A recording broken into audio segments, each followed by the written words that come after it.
హడావిడిగా చంద్రబాబు నారావారి పల్లె నుంచి అమరావతి వచ్చేసి రివ్యూల మీద రివ్యూలు చేసేశారు. పండగ పూట కూడా ఈయన పని మానలేదేంట్రా అనిపించేశారు. కొందరైతే మెటికలు విరిచారు.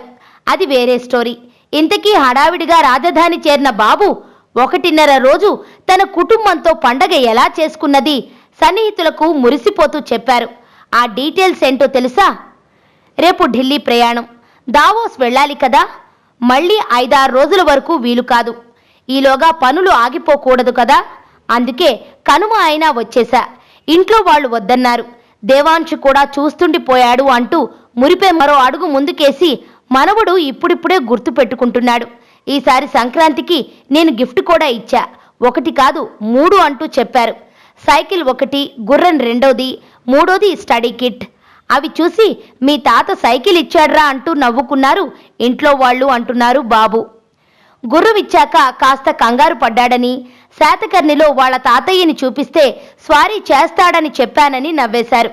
ఇలాంటి సంగతులు విన్నప్పుడు తెలియకుండానే ఓ నవ్వు చిన్న వెలుగు రేఖలా వస్తుంది ఎవరికైనా. ఉరుకుల పరుగుల జీవితంలో ఇంతకన్నా రిలీఫ్ ఏముంటుంది అనిపిస్తుంది. ఎంత సీఎం అయినా ఓ మనవడికి తాతే కదా అనిపిస్తోంది.